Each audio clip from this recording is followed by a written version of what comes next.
So good morning guys. तो चलिए start करते हैं आज के यानी कि 8 जुलाई के इंपॉर्टेंट करंट अफेयर्स को। देखिए हमारा पहला प्रश्न क्या है।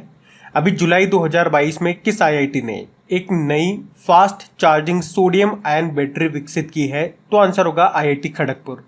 तो अभी आईआईटी खड़गपुर के साइंटिस्ट जो हैं उन्होंने नैनो मटेरियल्स का उपयोग करके सोडियम आयन आधारित बैटरी और सुपर कैपेसिटर डेवलप किया है, जिन्हें तेजी से यानी कि फास्ट चार्ज किया जा सकता है और इन्हें ई साइकिल्स में यूज किया जा सकता है।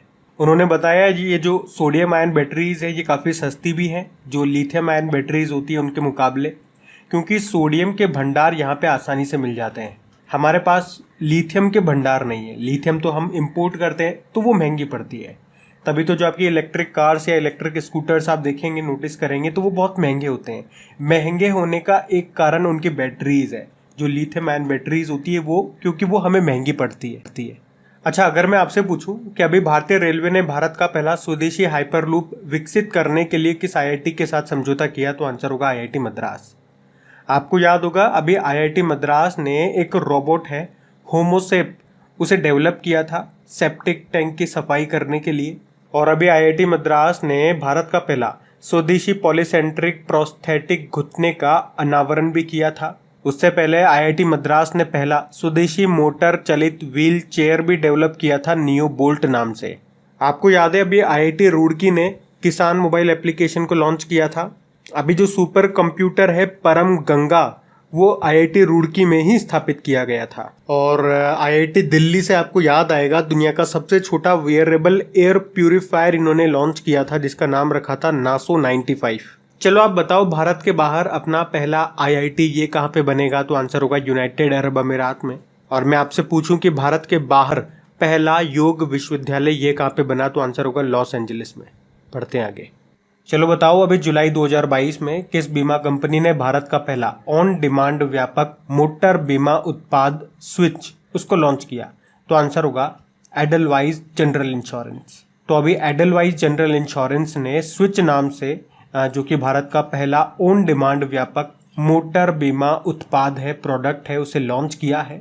स्विच की बात करेंगे तो ये पूरी तरह से डिजिटल मोबाइल टेलीमेटिक्स आधारित मोटर पॉलिसी है, जो गति का पता लगा सकती है यानी कि स्पीड का पता लगा सकती है और वाहन के चलने पर बीमा को स्वचालित रूप से सक्रिय करती है, जिससे ग्राहकों के लिए ये सुविधाजनक हो जाता है। अच्छा, एडलवाइज जनरल इंश्योरेंस, इसके एमडी सीईओ हैं सनाई घोष।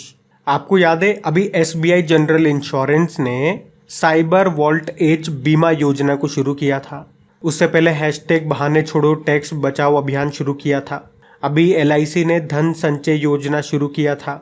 बजाज अलियांस इसने global health care program launch किया था और केयर फॉर हॉकी कैंपेन शुरू किया था। अभी बजाज अलियांस के नए एमडी सीईओ कौन बने थे? तपन सिंघल बने थे, तो ये भी ध्यान रखना। बढ़ते आगे।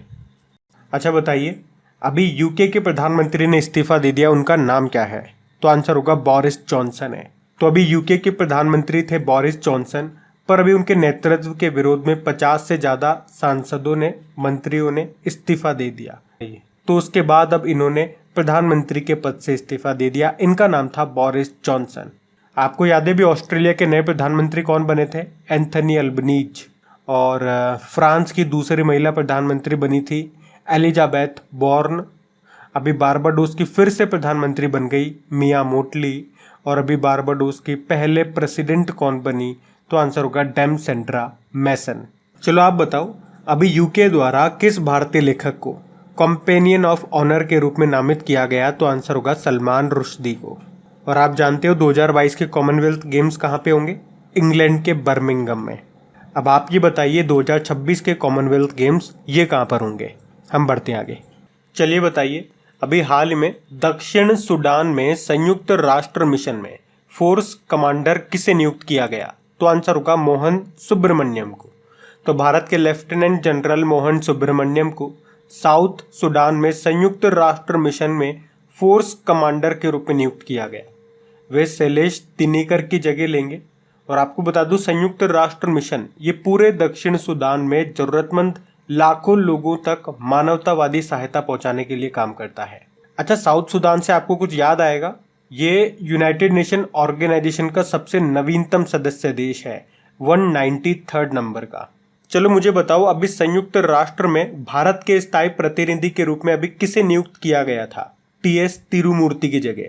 तो आंसर होगा रुचिरा कंबोज को। और बताओ, अभी आर्मी की एविएशन विंग में शामिल होने वाली पहली महिला अधिकारी कौन बनी? अभिलाषा बराक बनी। और अगर आपसे पूछे कि बांग्लादेश के यूनाइटेड नेशन में जो परमानेंट रिप्रेजेंटेटिव हैं वो अभी under secretary general of United nation बनी है, उनका नाम क्या है? रबाब फातिमा।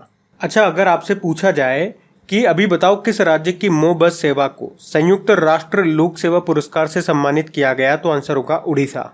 और अगर आपसे पूछे कि संयुक्त राष्ट्र ग्लोबल कॉम्पैक्ट के द्वारा मान्यता प्राप्त करने वाले पहले भारतीय कौन बने? तो आंसर होगा रामकृष्ण मुक्काविली। और आप जानते ही हो, यूनाइटेड नेशन का हेडक्वार्टर न्यूयॉर्क में है। इसकी स्थापना होती है 24 अक्टूबर 1945 को, इसीलिए तो 24 अक्टूबर को आप यूनाइटेड नेशन डे के रूप में मनाते हो। और इसके सेक्रेटरी जनरल कौन है? एंटोनियो गुतेरेस हैं, जो खुद पुर्तगाल से हैं।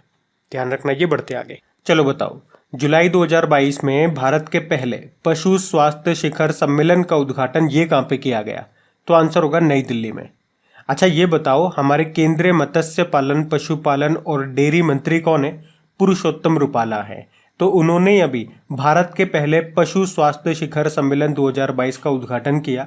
और वहाँ पे उन्होंने क्या कहा कि पशुओं के बेहतर स्वास्थ्य के लिए आयुर्वेद को ज़्यादा से ज़्यादा उपयोग में लेना चाहिए। और इस सम्मेलन का नाम था इंडिया एनिमल हेल्थ समिट 2022। चलो मुझे बताओ, अभी सड़क पर रहने वाले जानवरों के लिए भारत की पहली एम्बुलेंस ये किस राज्य में शुरू हुई? तो आंसर होगा तमिलनाडु में, तमिलनाडु के चेन्नई में। और देश का पहला एनिमल वॉर मेमोरियल ये कहाँ पे खोला जाएगा? मेरठ में।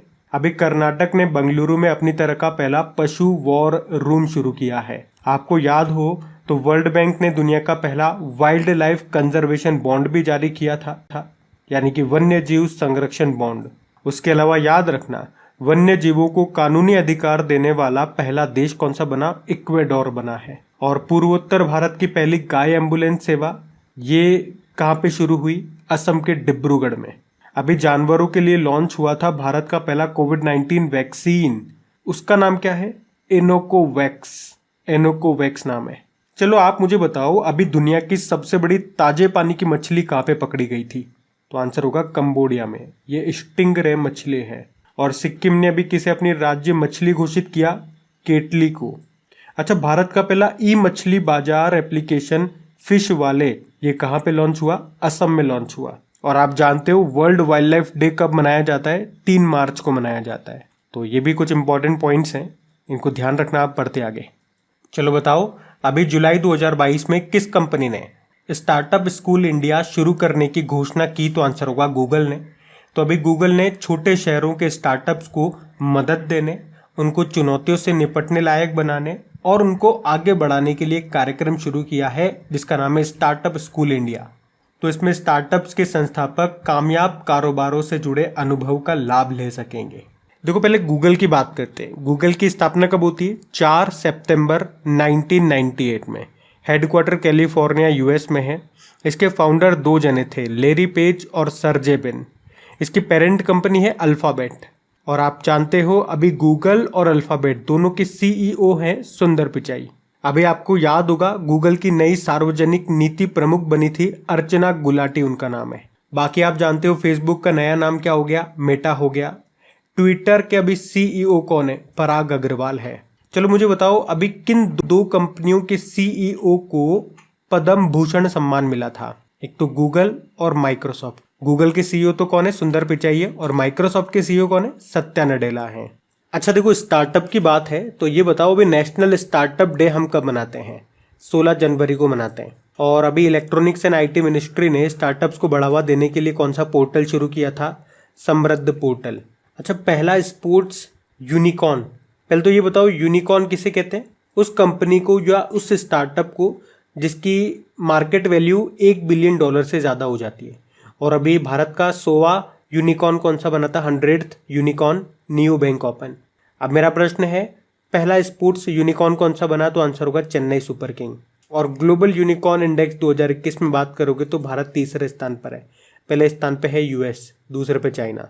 और आपको याद होगा अभी एक रैंकिंग हमने पढ़ी थी, Hurun India future unicorn index 2022, उसके अनुसार भारत की स्टार्टअप राजधानी कौन है? तो आंसर होगा बेंगलुरु। यहाँ से सबसे ज़्यादा यूनिकॉर्न है 46। तो ये सब ध्यान रखना, आप पढ़ते आगे। चलो बताओ, अभी जुलाई 2022 में ओपेक के महासचिव का निधन हो गया, उनका नाम क्या है? मोहम्मद बरकिंडो। तो पेट्रोलियम निर्यातक देशों का संगठन है ये ओपेक, जिसके महासचिव थे मोहम्मद बरकिंडो, जिनका अभी निधन हो गया। वे नाइजीरिया से थे। अच्छा, नाइजीरिया से तो आप ही बताना, नाइजीरिया से कौन है जो अभी वर्ल्ड ट्रेड ऑर्गेनाइजेशन की पहली महिला डायरेक्टर जनरल बनी है? ये मेरा प्रश्न रहेगा आपसे।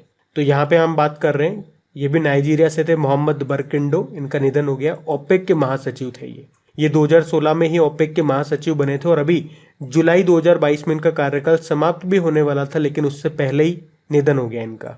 ओपेक की बात करें तो इसे 1960 में बगदाद सम्मेलन में ईरान, इराक, कुवैत, सऊदी अरब और वेनेजुएला के द्वारा बनाया गया था।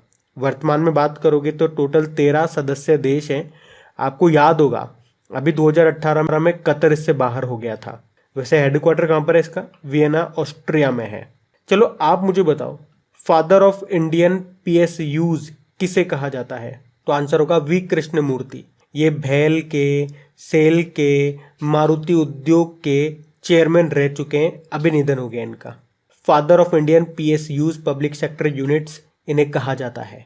और दुनिया के सबसे उम्र दराज शतरंज ग्रैंड मास्टर का भी निधन हो गया। ये रशिया के ग्रैंड मास्टर थे, अभी 100 वर्ष की उम्र में इनका निधन हो गया। नाम है यूरी एवरबक। ध्यान रखना, ये नाम भी बढ़ते आगे। चलिए बताइए, फोर्ब्स की अमेरिका की सबसे अमीर स्वनिर्मित यानी कि सेल्फ मेड महिलाओं की 2022 की सूची में कौन भारतीय अमेरिकी को शीर्ष स्थान मिला है? तो आंसर होगा जयश्री उल्लाल। तो भारतीय मूल की ये हैं जयश्री उल्लाल, जो एक अमेरिकी कंप्यूटर नेटवर्किंग कंपनी है अरस्टा नेटवर्क्स, उसकी अध्यक्ष और सीईओ हैं। तो अभी इन्हीं को फोर्ब्स की 2022 की अमेरिका की सबसे अमीर स्वनिर्मित सेल्फ मेड महिलाओं की सूची में शीर्ष स्थान दिया गया है। कुल संपत्ति इनकी अभी मई 2022 तक 1.7 बिलियन डॉलर है। और वैसे ये फोर्ब्स की सूची में 15वें स्थान पर है। आप जानते हो अभी ग्लोबल पीस एम्बेसडर 2022 के रूप में किसे चुना गया था? बबीता सिंह को। और यूनियन बैंक ऑफ इंडिया की पहली महिला एमडी/सीईओ बनी थी ए मणिमेखलाई। अभी जेएनयू की पहली महिला वाइस चांसलर बनी है शांति श्री धूलीपुड़ी पंडित। ये भी नाम न्यूज में थे, ध्यान रखना। बढ़ते आगे। चलो बताओ, अभी हाल ही में किसने लोक प्रशासन में doctor Rajendra Prasad memorial award की स्थापना की घोषणा की? तो आंसर होगा डॉक्टर जितेंद्र सिंह। तो केंद्रीय विज्ञान व प्रौद्योगिकी राज्य मंत्री हैं डॉक्टर जितेंद्र सिंह। अभी उन्होंने लोक प्रशासन में doctor Rajendra Prasad memorial award की स्थापना की घोषणा की है। ये अकादमिक उत्कृष्टता के क्षेत्र में दिया जाएगा। आप जानते हो डॉक्टर राजेंद्र प्रसाद ये हमारे पहले राष्ट्रपति थे और उन्हीं की याद में ये सम्मान दिया जाएगा। उन्होंने दिल्ली में भारतीय लोक प्रशासन भवन परिसर की आधारशिला भी रखी थी और अब लोक प्रशासन के क्षेत्र में उन्हीं के नाम पे ये मेमोरियल अवार्ड की स्थापना की गई है। किसने की है? डॉक्टर जितेंद्र सिंह ने। बढ़ते आगे। चलिए बताइए, अभी हाल ही में किसने भारतीय वायुसेना में एक साथ उड़ान भरने वाले पहले पिता और बेटी के रूप में इतिहास रचा है? तो आंसर होगा संजय शर्मा और अनन्या शर्मा। तो भारतीय वायुसेना के लड़ाकू pilot air commodore Sanjay Sharma और फ्लाइंग ऑफिसर अनन्या शर्मा ने इंडियन एयरफोर्स में एक साथ उड़ान भरने वाले पहले पिता और बेटी बनकर के इतिहास रच दिया है। आपसे एक प्रश्न मैंने पूछा भी था कि आर्मी की एविएशन विंग में शामिल होने वाली पहली महिला अधिकारी कौन बनी थी? अभिलाषा बराक। ये प्रश्न अभी शायद हमने कहीं पढ़ा भी था, तो ये इंपॉर्टेंट प्रश्न है, आप ध्यान रखना। वैसे हमारे इंडियन एयरफोर्स के चीफ कौन है, यानी कि एयर चीफ मार्शल कौन है? तो विवेक राम चौधरी हैं और एयरफोर्स डे 8 अक्टूबर को होता है। वहीं हमारे नेवल चीफ कौन है? आर हरि कुमार। और नौसेना दिवस 4 दिसंबर को होता है। नए थल सेना अध्यक्ष आर्मी चीफ बने कौन? मनोज पांडे, 29 नंबर के हैं। और आर्मी डे हम 15 जनवरी को मनाते हैं, ध्यान रखना ये सब। बढ़ते आगे। चलो मुझे बताओ, अभी 9 जुलाई 2022 को अफ्रीकी संघ अपनी कौन सी वर्षगांठ मनाएगा? तो आंसर होगा 20वीं। अफ्रीकी संघ यानी कि अफ्रीकन यूनियन, इसकी स्थापना वैसे हुई थी 1963 में, पर इसका नाम 2002 में आया था। तो इस साल ये अपनी 20वीं वर्षगांठ मनाएगा। कब? 9 जुलाई 2022 को। इसमें कितने सदस्य देश हैं, यानी कि 55 अफ्रीकी देश इसमें शामिल हैं। इसका हेडक्वार्टर कहाँ पर है? एडिस अबाबा, इथियोपिया में। चलो आप ये बताओ, अफ्रीका महाद्वीप की सबसे ऊंची पर्वत चोटी कौन सी है और किस देश में है? ये हम कई बार पढ़ चुके हैं हमारे स्टैटिक क्वेश्चंस का, जो हम रिवीजन करते हैं रिवीजन वाले वीडियो में। अभी आपको बताना है इसका उत्तर, हम भरते हैं आगे। चलिए फिर बताइए, अभी हाल ही में तरुण मजूमदार का निधन हो गया, वे क्या थे? तो आंसर होगा फिल्म निर्देशक। तो प्रसिद्ध बंगाली फिल्म निर्देशक थे तरुण मजूमदार। अभी 92 वर्ष की उम्र में इनका निधन हो गया। इन्हें भारत का चौथा जो सर्वोच्च नागरिक सम्मान है पद्मश्री, ये भी मिल चुका है। कब मिला था? 1990 में। अच्छा, लता मंगेशकर जी का निधन हो गया, अभी आपको पता है, और उन्हें भारत का सर्वोच्च नागरिक सम्मान मिल चुका है, भारत रत्न, सन 2001 में। अच्छा, अभी आपको याद होगा एक बंगाली गायिका थी संध्या मुखर्जी, उनका भी अभी निधन हो गया और 2022 में अभी उन्हें पद्मश्री के लिए चुना गया था, लेकिन उन्होंने लेने से मना कर दिया था वो सम्मान, लेकिन फिर बाद में इनका निधन हो गया। तो बात करेंगे कल के वीडियो में पूछे गए प्रश्न के उत्तर की। तो देखो, कल के वीडियो में आपसे क्या पूछा था, यूके की संसद ने किसे आयुर्वेद रत्न पुरस्कार से सम्मानित किया? तो आंसर क्या होगा? तो आंसर होगा तनुजा नेसारी। आप सभी ने प्रश्न का बिल्कुल सही उत्तर दिया है। और गाइस, सेशन अच्छा लगे तो प्लीज इसे लाइक करके अपने दोस्तों के साथ में शेयर जरूर कीजिएगा। इन सभी क्वेश्चंस का क्विज बना करके अपलोड कर दिया गया है आपकी क्रिक एग्जाम एप्लीकेशन में, जहां जाकर के आप इनके अच्छे से प्रैक्टिस कर सकते हैं, टेस्ट लगा सकते हैं, पीडीएफ भी आपको वहीं पे मिल जाएगी। लिंक आपको नीचे डिस्क्रिप्शन बॉक्स में मिलेगा। अब ये रहा आज का आपका होमवर्क प्रश्न।